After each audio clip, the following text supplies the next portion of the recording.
Hello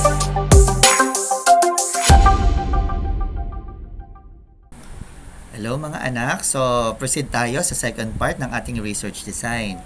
So nung nakaraan, ang tinakal natin is non-experimental research design. Ito ay part ng ating research design, chapter 3. So for the chapter 3, again, ito ang ating mga kinakailangang mga part ha. We have research design, local of the study, population and sample of the study, research instrument, data gathering procedure, and statistical treatment. So, proceed na tayo sa second part. Research design for practical research 2. So, last time na pag-usapan na natin kung ano yung research design. So, nilinaw na natin. Ang research design is defined as the rational and coherent overall strategy that the researcher uses to incorporate all the vital components of the research study. So in short, this is the blueprint of your paper. Ito yung plano kung paano gagawin. Example, kung magtitimpla ka ng kape, paano mo siya umpisahan? Mag-iinit ng tubig, pagkatapos kumuha ng kaldero, kukuha ng baso, isasalin yung baso, maglalagay ng kape, maglalagay ng asukal, hahaluin, tsaka palang iinumin. So kumbaga, this is the blueprint. Ito yung plano kung paano siya gagawin. So yung first part is yung tinatawag natin, di ba meron tayong mga types of quantitative research design. So, we have non-experimental. Non-experimental, ibig sabihin, walang manipulation na nagaganap sa mga variables. Pero pag sinabi nating experimental research design, meron na itong mga, kumbaga ay pagbabago. May mga gagalawin, may imamanipulate na tayo. Kaya bago tayo mag-proceed, so the last two types of quantitative research design are identifiable for the existence of treatment or intervention applied to the current research study. Kaya nga sinasabi natin, di ba? Sa experimental research design, dito na po papasok yung tinatawag natin na manipulation. Kaya meron tayong tinatawag na treatment or intervention. So, experimental research design, meron tayong dalawang klase. We have experimental research design and quasi-experimental research design. So, balikan natin yung kanginang intervention. Intervention or treatment. So, it pertains to controlling or manipulating the independent variable in an experiment. It is assumed that the changes in the dependent variables were caused by the dependent variable. So, malinaw naman yun. So, yung intervention yung ginagamit natin to control or to manipulate yung ating independent variable. So, meron tayong tinatawag na treatment group and control group. Yung treatment group, ito yung mga grupo wherein refers to the group subjected to the treatment or intervention. So, sa control group naman, ito yung group na not subject to treatment or intervention. Example, experimental research design yung gagamitin natin. So, hatiin ko into two groups. Ang research ko or yung prototype na ginawa ko, example, ay upuan na pag naupo ka doon ay lumalamig. Example lang ha. So, hatiin ko into two groups. So, yung isang grupo, mag-under na treatment group, ibig sabihin sila yung grupo na gagamit ng upuan na ginawa ko. Yung isang grupo naman is control group. Ibig sabihin sila yung grupo na umauupo doon sa normal na pinag-uupuan nila. Then titingnan ko after nila magamit nun kung may effect ba yon sa kanilang pag-aaral, kung mas effective ba dahil mas malamig yung pakiramdam pag nakaupo ka doon sa prototype na ginawa ko or doon sa normal na upuan. So again, treatment group, ito yung subject to treatment or intervention. Control group, ito naman yung grupo na normal. Kumbaga, hindi natin ibibigay sa kanila yung prototype na ginawa natin. So, linawin natin ha. Meron tayo again na dalawang klase ng experimental research design. Yung unang tinatawag natin is experimental. Minsan, ito ay tinatawag na true experimental research design. Naka-base kasi ito sa laboratory or yung kumbaga is yung pag-control ng paligid. So, ang pinakakatangian ng experimental research design o yung true experimental research design, ito ay may random selection. Ibig sabihin, yung pagpili kung sino yung yung bibigyan natin ng treatment or intervention, ay idadaan natin pwede sa random selection.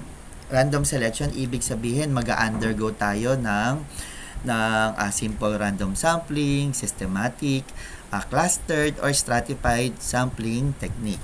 So, kung ang research mo ay mag-under ng ganun and you have the manipulation of the variables and also titingnan mo meron kang bibigyan ng treatment and control group, that is experimental or true experimental research design. Actually, ang experimental or true experimental research design ay same lang din siya ng quasi-experimental research design. Ang pinagkaiba lang kasi ng true experimental, alimbawa, gusto mong subukan yung bagong mathematical applications. Gumawa ka ng math app. Gagamitin mo yung buong section A para subukan yung application. At yung section B naman, sila yung para doon sa walang application. Kung baga gagawin lang nila yung dapat nilang gawin. So, dito, sa true experimental is not random selections yung gagamitin mo. Kumbaga, yung respondents mo ay manggagaling sa kahit anong sampling technique. Pwedeng bunutan, pwedeng systematic, pwedeng by locations, or pwedeng by group. Depende. Pero sa quasi-experimental, the term means partly, partially, or almost. This research design aims to measure the causal relationship between the variables and also have some sort of control and experimental group, but these groups are not necessarily randomly selected. So, ibig sabihin mga anak, kaya nga sinabing quasi, ibig sabihin almost. Kumbaga parang halos.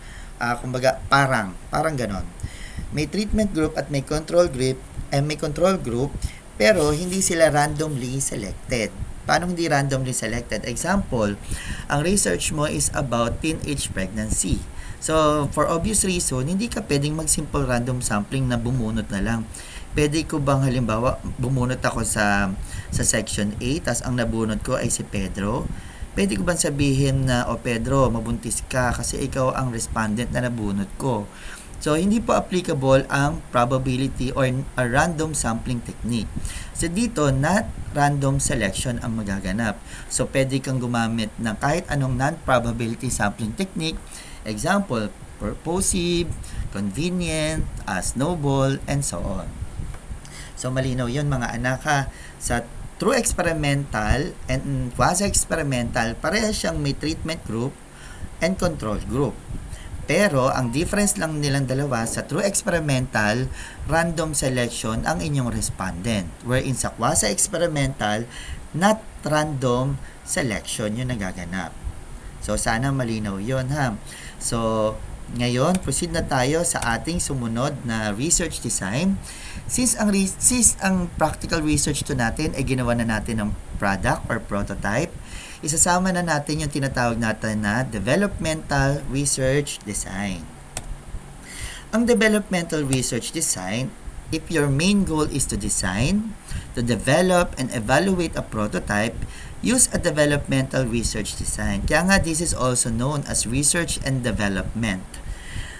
Mga anak, halimbawa, gumawa tayo ng prototype. Pero ang target nyo lang is to develop and to evaluate the effectiveness, the efficiency, the features of your prototype and your product. Ibig sabihin, ang research design na gagamitin ninyo ay developmental research design.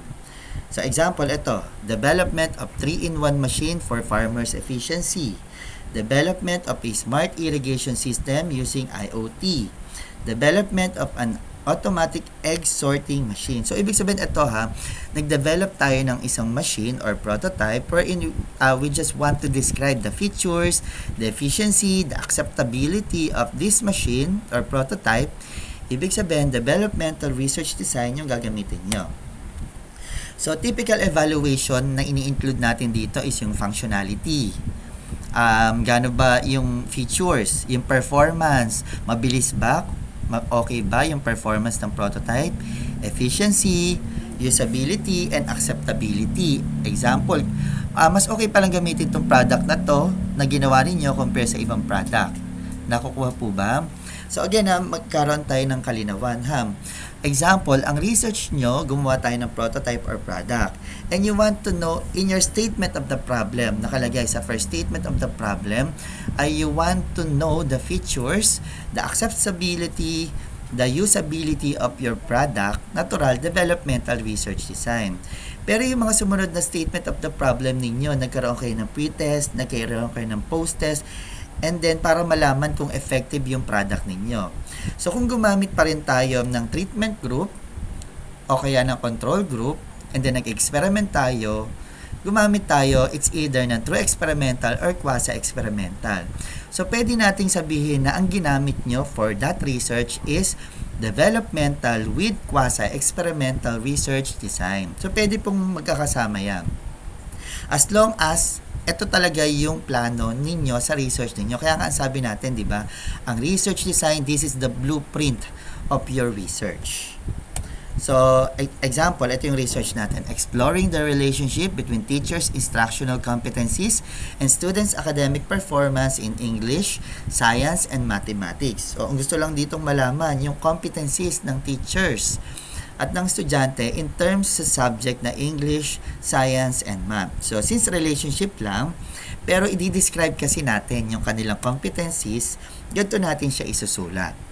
To determine the relationship between the instructional competencies of the English, Science, and Mathematics teachers at Fortunato Epalili National Agricultural School Department and the academic performance of students in these subjects, a descriptive correlational research design was employed in this study. So, dito pinagsamang descriptive and correlation. So, this design is particularly appropriate, seeks to determine the degree of linear relationship between two key variables. So, dito mga anak ha, pag sinulat nyo research design, dapat ina-explain nyo rin ano yung reason bakit ito yung applicable sa inyong research. And also, dapat meron din tayong supporting data na nagsasabi na, opo, tama na yan yung ginamit ninyo kasi ito yung definition niya at ito yung kakayahan ng mga research design. So hopefully after today or after this discussion, ma-identify nyo na kung anong research design para sa inyong mga research. So galingan mga anak.